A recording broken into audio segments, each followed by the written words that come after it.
Radio Maria, pjesëri Krishtë në shtëpinë tënde. Radio Maria, kusove. Të dashur dëgjues të Radio Marisë së Kosovës, qoftë lëvduar Jezu Krishti. Ju flet Pater Lorenzi, frati i Gjakovës. Ky është emisioni i 16 në lidhje me jubileun e madh franceskan të 800 vjetorit të vdekjes së Shën Franceskut të Asizit, i cili vdiq me 1226.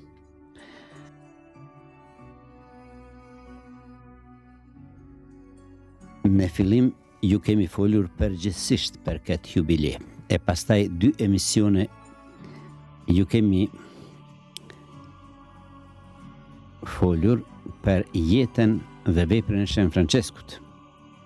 Kurse 2 emisione tjera ja kemi kushtuar urdhit franceskan në Shqipëri e 10 emisione pranisë dhe aktivitetit të familjes franceskane në Kosovë gjatë historisë e deri më sot.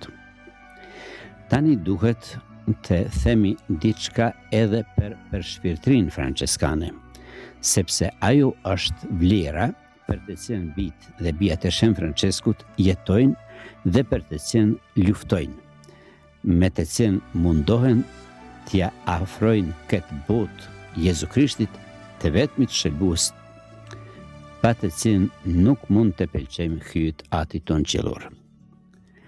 Cilat janë cilësitë apo karakteristikat kryesore të përshpirtërisë franceskane? Para së gjithash, duhet të kemi parasysh se të gjithë franceskanët janë të krishterë, madje janë katolik. Prandaj, gjithçka i takon fesë së krishterë dhe kishës katolike i takon edhe urdhrit franceskan. Pse theksojmë këtë fakt? E theksojmë sepse urdhri franceskan nuk është një sekt e mbyllur në vetvete, apo e ndarë nga kisha e Krishtit dhe nga feja katolike. Por përkundrazi, është një urdhër, një rregull brenda kishës katolike, i miratuar nga Selia e Shenjtë, madje nga vetë Papa, në fillim vetëm gojarisht nga Papa Inocenti III në vitin 1209, e pastaj edhe me shkrim dhe me vull nga Papa Honori i III me 29 nëntor të vitit 1223. Pra, franceskanët dhe franceskanët janë rregulltar dhe rregulltare të kishës katolike. Po të ndahej dikush prej tyre nga kisha katolike, ai më nuk do t'ishte as katolik as rregulltar, e sidomos jo franceskan.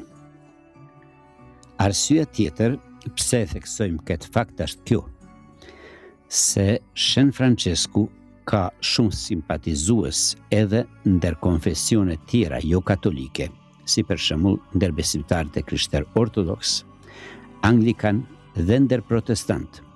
Por ata, megjithse shumë e respektojnë Shën Franceskun, nuk janë franceskan dhe nuk mund të quhen franceskan, pasi nuk janë katolik.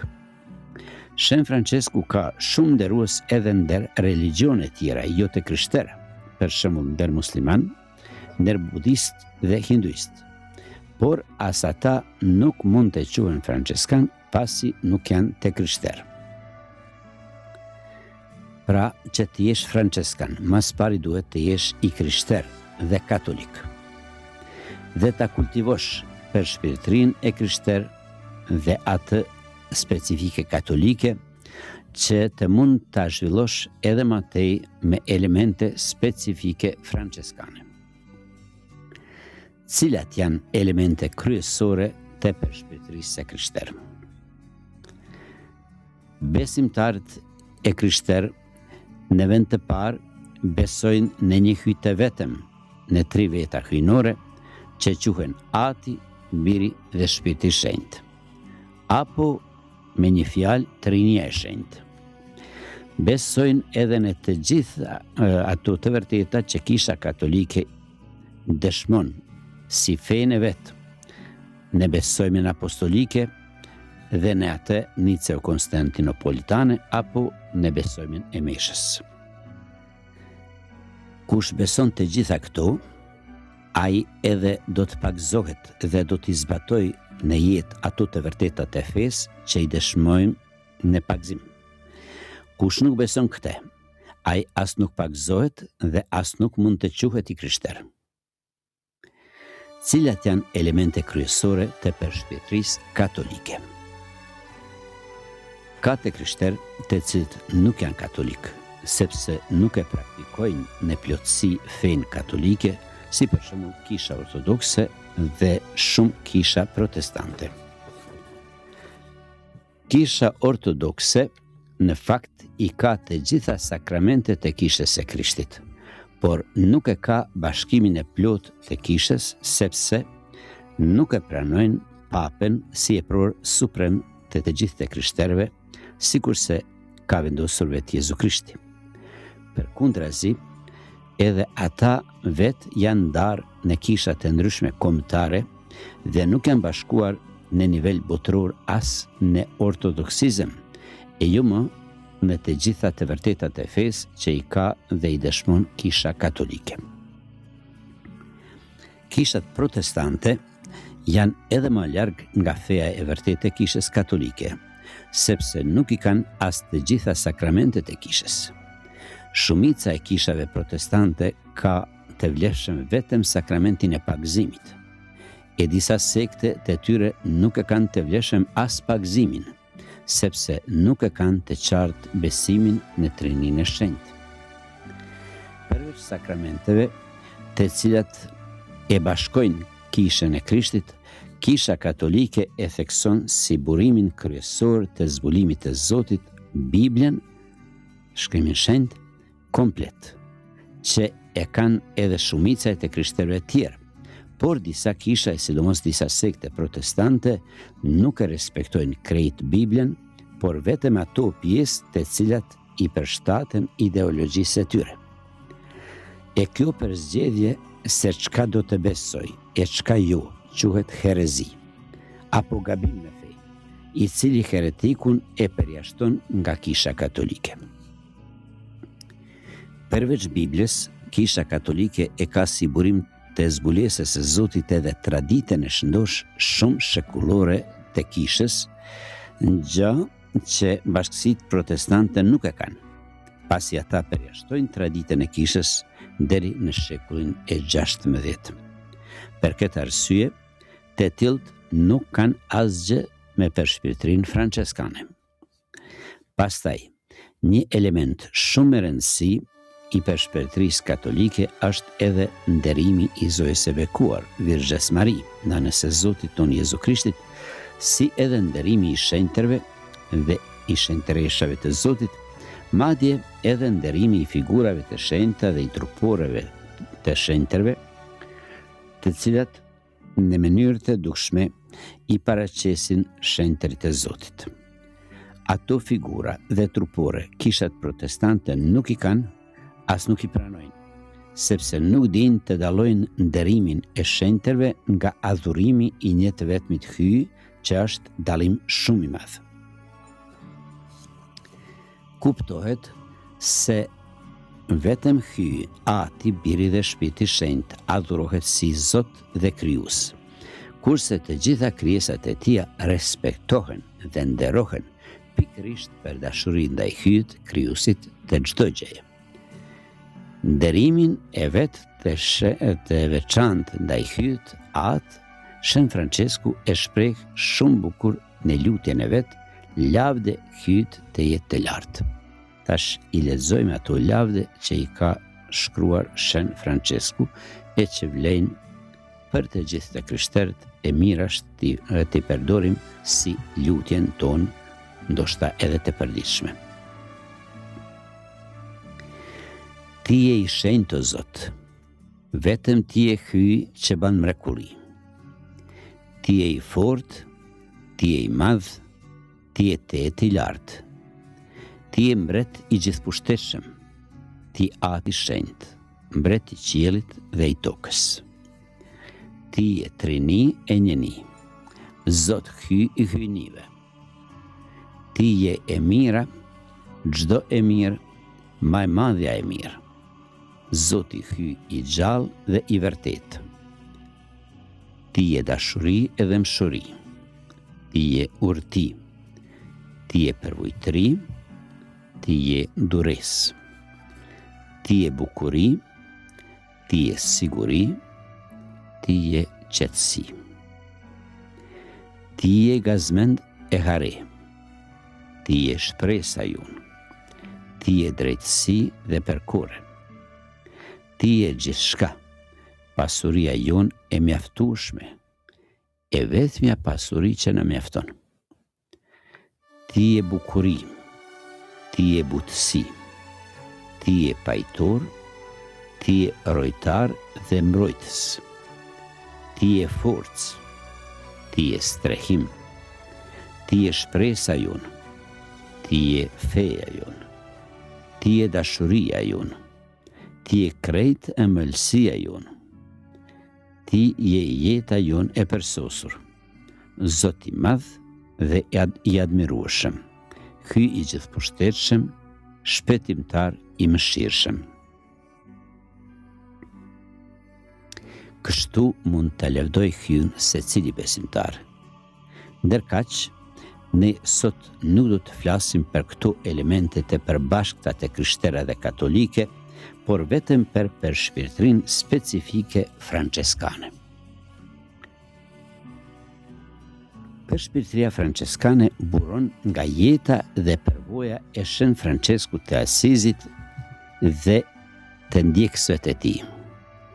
Ajo e ka formuar krejt familjen franceskane. Urdhrin e parë franceskan me 3 degë, urdhri franceskan observant, urdhri franceskan konventual, urdhri franceskan kapucin. Pastaj urdhrin e dytë franceskan, motrat e Shën Klarës së Asizit, Klarisët, dhe urdhrin e tretë franceskan, kuvendor dhe shekullar. Të gjithë këta janë familja franceskane. Kjo përshpirtëri ka disa karakteristika themelore, të përbashkëta, që përcaktojnë mënyrën e jetës së franceskanëve dhe të familjes dhe lëvizjes franceskane. Ato janë, në vend të parë, kristocentrizmi. Shën Francesku i meditonte dhe i nderonte sidomos misteret e mishërimit dhe të mundimit të Krishtit dhe e adhuronte në sakramentin e Eukaristisë, adhuronte Jezu Krishtin në Eukaristinë e Shenjtë. Në vendin e dytë, cilësia e përshpirtërisë franceskane është varfëria ungjillore. Franceskant i kanë 3 kushte rregulltare: ndëgjesën, pastërtinë dhe varfërinë. Shën Francesku e theksonte dhe e ndiqte sidomos varfërinë e skajshme të Krishtit. E treta cilësi është vllazëria. Franceskant zyrtarisht quhen vëllezërit e vegjël dhe mundohen edhe të jetojnë ashtu si vëllezër. Cilësia e katërt është dashuria ndaj të gjitha krijesave të Zotit. Atë Shën Francesku e tregoi sidomos me këngën e krijesave, në të cilën ai të gjitha krijesat e Zotit i quan vëllezër e motra. Vlla dielli, motra han e ashtu me rend. E pesta cilësi është thjeshtësia dhe gëzimi. Shën Francesku ishte shumë i thjeshtë dhe i përvojtur dhe i shërbente Zotit me gëzim, e ashtu duhet i shërbejnë edhe të gjithë franceskantë. Cilësia e 6, afërsia apostolike me njerëzit. Franceskantë e vërtet, me gëzim e shpallin ungjillin e Jezu Krishtit kudo në botë, e sidomos ndër njerëz më të thjeshtë dhe më të varfër. E duan shumë popullin, të cilin Zoti u ka besuar, por edhe populli I don ata si etër dhe vëllezër të vetë. Për këtë arsye franceskant gjithkund janë lidhur ngushtë me popullin që e shërbejnë. Pasi këtu nuk kemi kohë të flasim për të gjitha këto pika kryesore, sidomos jo në këtë emision, do të themi vetëm disa fjalë për kristocentrizmin e Shën Franceskut dhe të urdhit të tij franceskan. Çka është kristocentrizmi, na thot vetë fjala. Do të thotë se Jezu Krishti është në qendër të vëmendjes dhe të përshpjetërisë së Shën Franceskut të Asizit dhe të gjithë rregulltarëve franceskan, sikur se duhet të jetë edhe me qendër të vëmendjes dhe të përshpjetërisë së të gjithë besimtarëve të krishterë. Vërtet, ka njerëz, sidomos ndër protestantë, të cilët mendojnë se ne katolikët e zvoglojmë apo e dëmtojmë ose madje edhe humbim nderimin e Krishtit, ndërsa nderojmë zojën e bekuar, apostujt, Shën Franceskut, shenjtin shënue dhe shenjtët e tjerë. Por kjo nuk është e vërtetë. Jezu Krishti shumë herë e ka krahasuar mbretërinë e Zotit me një dasëm apo me një gosti të madhe mbretërore solemne. A ekziston dasma apo gostia vetëm me një person, vetëm me një mysafir? A thua nuk është solemniteti më I madh kur marrin pjesë shumë njerëz? Kështu është edhe me përshpirtërinë tonë franceskane. Jezu Krishti është në qendër të vëmendjes dhe të përshpirtërisë sonë ndër shumë shenjtë të tjerë, dhe të cilët po ashtu I nderojmë, por pas Krishtit dhe për dashurinë ndaj Krishtit. Shenjtërit nuk na largojnë, por përkundrazi na afrojnë Jezu Krishtit dhe na japin shembull të mirë dhe na ndihmojnë ta ndjekim në mënyrë të përsosur Krishtin Zot. Pasi e kanë Jezu Krishtin në qendër të vëmendjes së vet, franceskant përshpirtërinë ndaj Tij e praktikojnë edhe në jetën e përditshme. Gjithmonë kur takohen, e përshëndesin njëri tjetrin duke lëvduar Krishtin, e thonë qoftë lëvduar Jezu Krishti. Kjo është përshëndetja e krishterë, e sidomos franceskane. E sikurse Krishti I ringjallur nxënësët e vet u ka dhuruar paqen, edhe franceskant në përshëndetjen e lamtomirës ja urojnë njëri tjetrit paqe dhe të mira. Kjo është përshëndetja zyrtare franceskane, paqe dhe të mira. Franceskant e kanë përhapur në përbot edhe nderimin e emrit të shenjtë të Jezusit, e sidomos Shën Bernardinin nga Siena, Shën Gjon Capistrani dhe Shën Jakobin nga Marka. Pastaj, kisha e ka caktuar edhe festen e emrit të shenjtë të Jezusit, që festohet çdo vit me 3 janar. Sepse, siç thot edhe shkrimi I shenjtë, s'ka asnjë person tjetër në këtë kupë të qiellit që hyj u ka dhënë njerëzve me anën e të cilit do të mund të shëlbohemi përveç emrit të shenjtë të Jezusit. Si thot Shën Pjetri Apostull në Veprat e Apostullëve.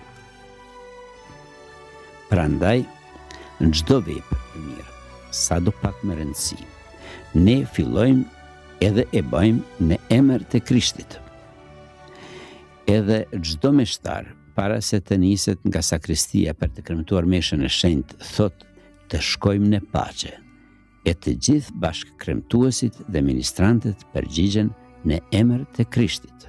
Amen. Edhe ju besimtarë të dashur, kini gjithmonë në mend, në zemër dhe në gojë Jezu Krishtin dhe gjithçka bëni në emër të Jezu Krishtit Zot. Pra, shumë e pasur dhe frytdhënëse është përshpirtëria franceskane.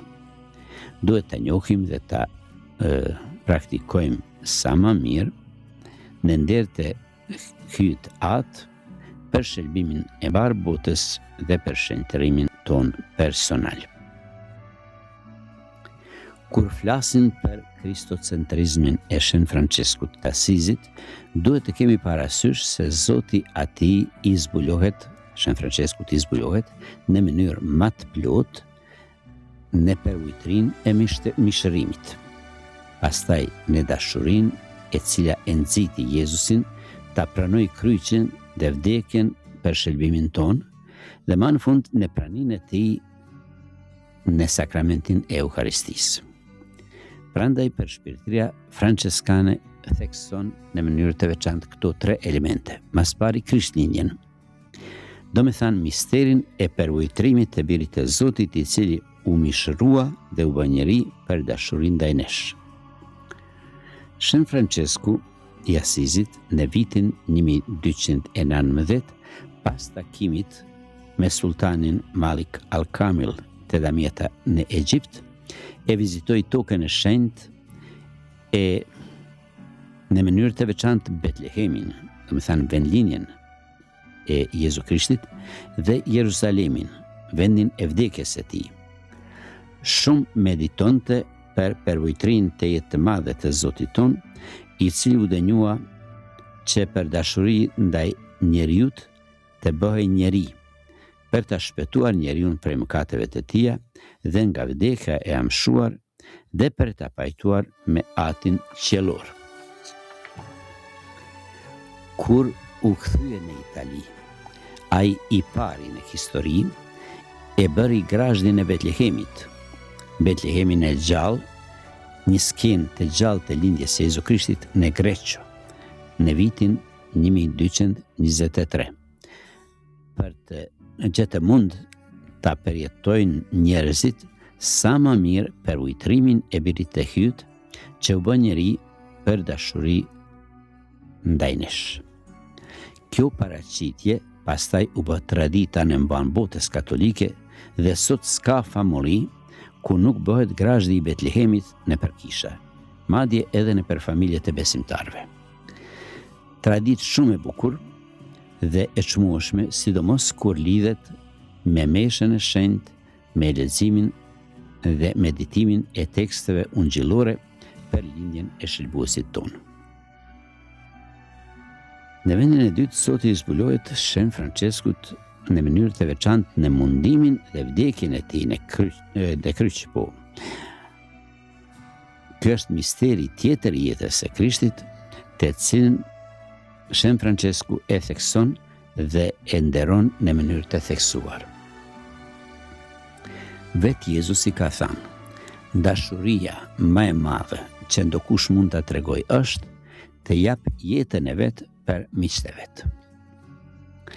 Jezusi e ka dhënë jetën e vet për ne dhe kështu e tregoi dashurinë më të madhe të mundshme në çdo njeriu që e ka krijuar ati qiellor.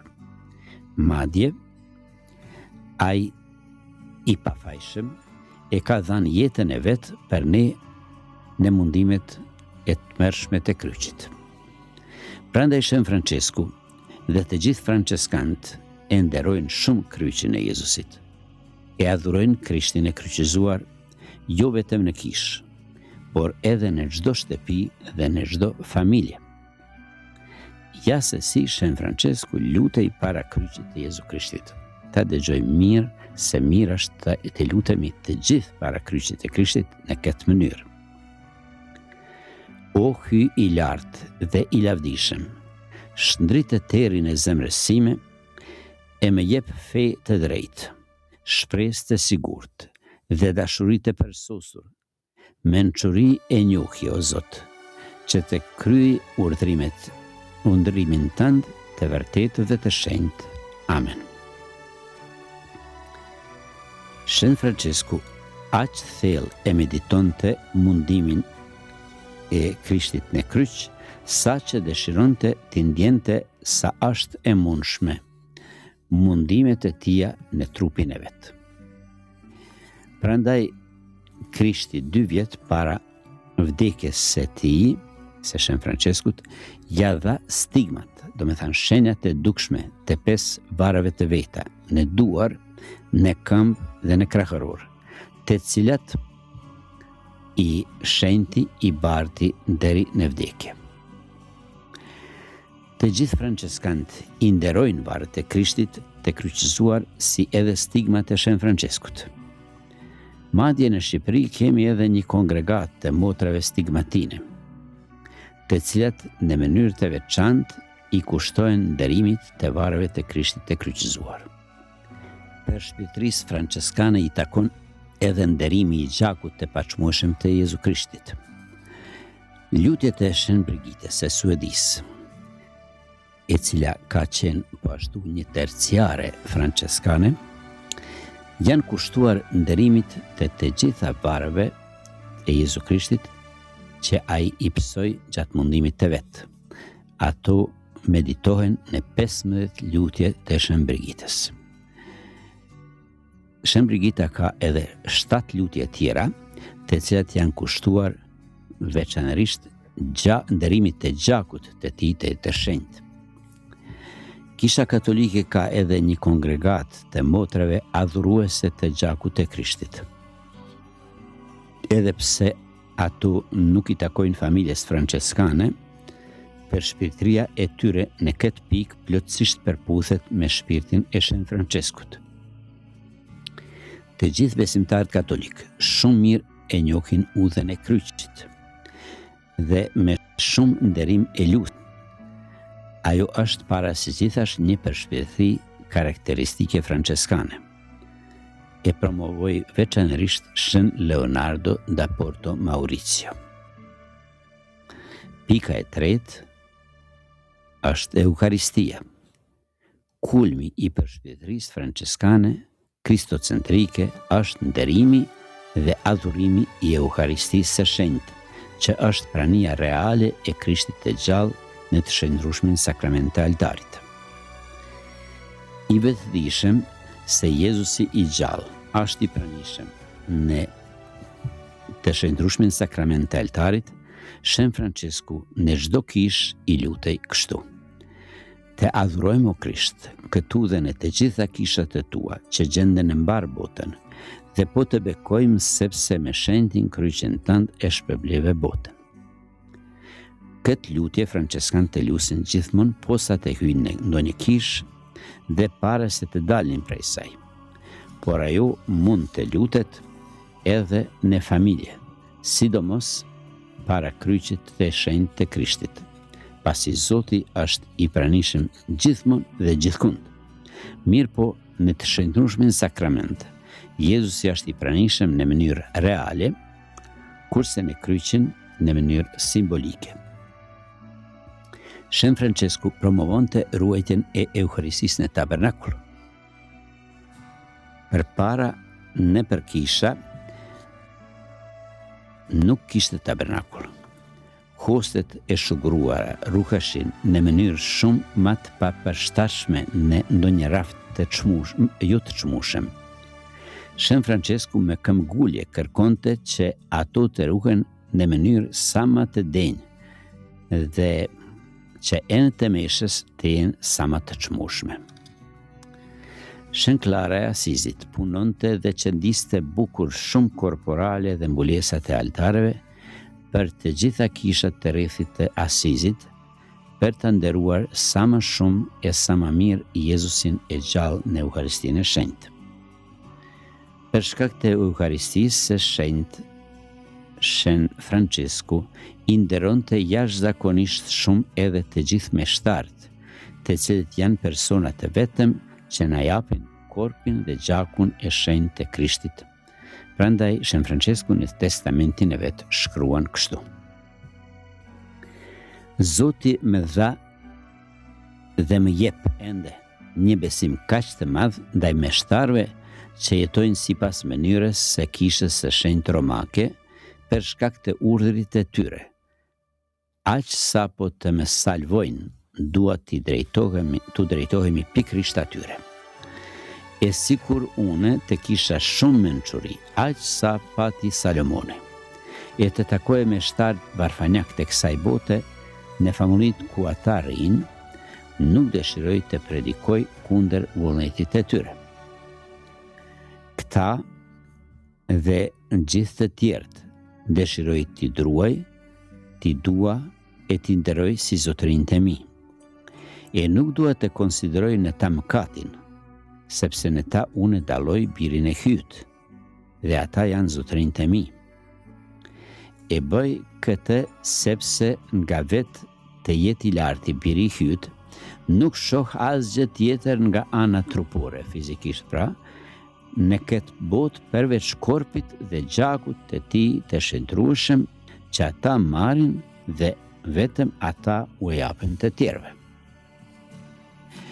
E dëshiroj që këto mistere të shëndrueshme mbi të gjitha gjërat tjera të nderohen, të respektohen dhe të vendosen në vende të zgjedhura. Kudo që t'i gjej të shkruar emrat e shëndrueshëm dhe fjalët e tija në vendet e padenja, duhet t'i mbledh dhe lus që të mblidhen e të vendosen në një vend të denjë. Për nderimin e thellë të Shën Franceskut ndaj Jezu Krishtit në sakramentin e kungimit, Shën Bonaventura shkruan kështu: Përpara sakramentit të trupit të Zotit digjej deri në thellësi duke admiruar i habitur atë dënim plot dashuri dhe atë dashuri plot dënim. Kungohej shpesh dhe me devocion të tillë, sa që i bënte të devotshëm edhe të tjerët. Dhe kur e shijonte i dehur në shpirt qengjen e ëmbël të papëlyer, shumë shpesh rrëmbëhej në ekstaz. Për nderimin e thellë ndaj korpit të Zotit, në letrën e vet të drejtuar krejt urdhrit, Shën Francesku shkruan: Prandaj ju lutem të gjithëve, o vëllezër, duke ju puthur këmbët me të gjithë dashurinë që kam, që të tregoni aq sa të mundeni tër nderimin e thellë dhe respektin për korpin dhe gjakun e shëndrueshëm të Zotit ton Jezu Krishtit, në të cilin të gjitha gjërat, ato të qiellit dhe ato të tokës, janë paqësuar dhe pajtuar me hyjën e gjithëpushtetshëm. Kjo ide theksohet edhe më fort në letrën e drejtuar të gjithë klerikëve për nderimin e korpit të Zotit. Për shkak të rëndësisë dhe të qartësisë së saj, po e citojmë krejt letrën.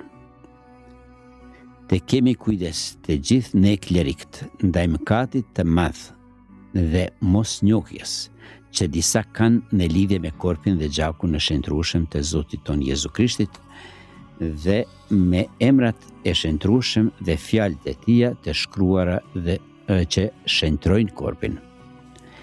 E dim se nuk mund të jetë korpi nëse më parë nuk është shëndruar nga fjala.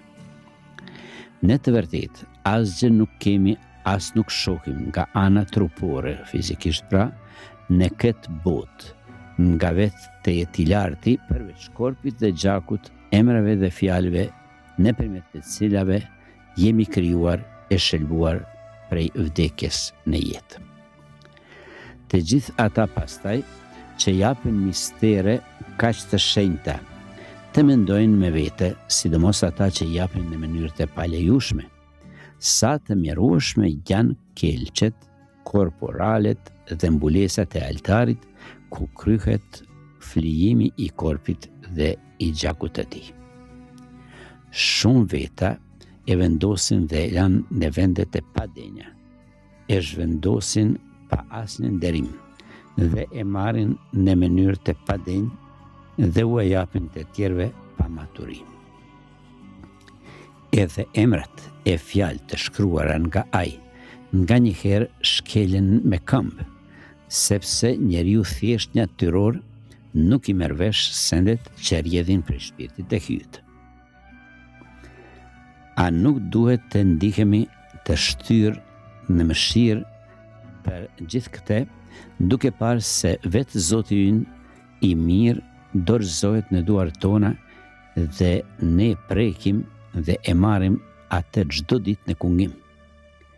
A thua nuk e dim se duhet të bim në duart e tia. Hajtë të ndreqemi me njëherë me ngulm nga të gjitha këto gjëra dhe nga të tjerat, e kudo që ta gjejmë korpin e shenjtrueshëm të Zotit ton Jezu Krishti të vendosur apo të lanë në mënyrë të padenj, ta heqim prej aty e ta vëmë e ta ruajmë në një vend të zgjedhur. Në të njëjtën mënyrë, kudo që të gjenden emrat e fjalë të shkruara të Zotit në vendet e përshtatshme, të mblidhen e të vihen në vendet të denjë. Të gjitha këto gjëra që janë të detyruar t'i zbatojnë deri në fund të gjithë klerikët më shumë se çdo gjë tjetër. E ata që nuk do ta bëjnë këtë, ta dinë se duhet të japin llogari para Zotit ton Jezu Krishtit në ditën e gjyqit. E ata që do të kopjojnë këtë letër me qëllim që të zbatohet më mirë, ta dinë se do të bekohen nga Zoti hyj. Thot Shën Francesku i Asizit në letrën e drejtuar të gjithë klerikëve. Pra, Jezu Krishti është qendra e jetës franceskane. Çdo gjë tjetër vjen si fryt i marrëdhënieve tona personale me Krishtin. Le ta përtërim edhe ne besnikërinë ndaj Eucharistisë, dashurinë për fjalën e Zotit, lutjen e familje, leximin dhe meditimin shpirtëror. Në këtë mënyrë do ta zbatojmë në jetë për shpirtërinë franceskane dhe do ta përhapim në botë si për shpirtërinë autentike të krishterë dhe katolike. Me kaq përfundojmë pra këtë emision në lidhje me kristocentrizmin e përshpirtërisë franceskane. Për cilësitë e tjera të përshpirtërisë franceskane do të flasim në emisionin tjetër.